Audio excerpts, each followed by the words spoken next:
ಉಪರಾಷ್ಟ್ರಪತಿ ಚುನಾವಣೆಯಲ್ಲಿ ಎನ್ಡಿಎಗೆ ಗೆಲುವು. 17ನೇ ಉಪರಾಷ್ಟ್ರಪತಿಯಾಗಿ ರಾಧಾಕೃಷ್ಣನ್ ಆಯ್ಕೆ. 452 ಮತ ಪಡೆದು ಆಯ್ಕೆಯಾದ ರಾಧಾಕೃಷ್ಣ.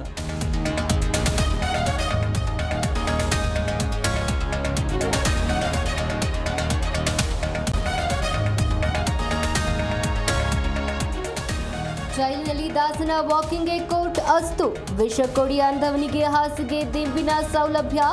ಬಳ್ಳಾರಿ ಜೈಲು ಶಿಫ್ಟ್ ಅರ್ಜಿ ವಜಾ ಮಾಡಿದ ಕೋರ್ಟ್.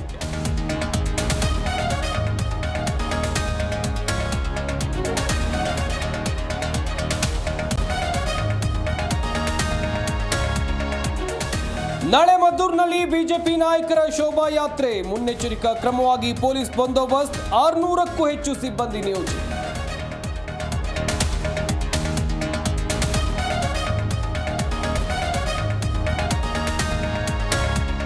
ಈದ್ ಮಿಲಾದ್ ಮೆರವಣಿಗೆಯಲ್ಲಿ ಪಾಕ್ ಪರ ಘೋಷಣೆ. ಆರೋಪಿಗಳ ಬಂಧನಕ್ಕೆ ಬಿಜೆಪಿ ನಾಯಕರ ಆಗ್ರಹ. ನಿರ್ದಾಕ್ಷಿಣ್ಯ ಕ್ರಮ ಎಂದ ಸಚಿವ ಶಿವಾನಂದ ಪಾಟೀಲ್.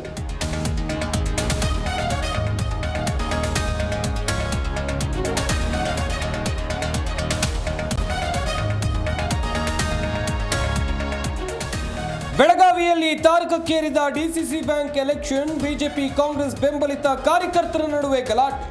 ಕಿತ್ತೂರಿನ ಬೈಲೂರ ಗ್ರಾಮದಲ್ಲಿ ಲಾಠಿ ಚಾರ್ಜ್.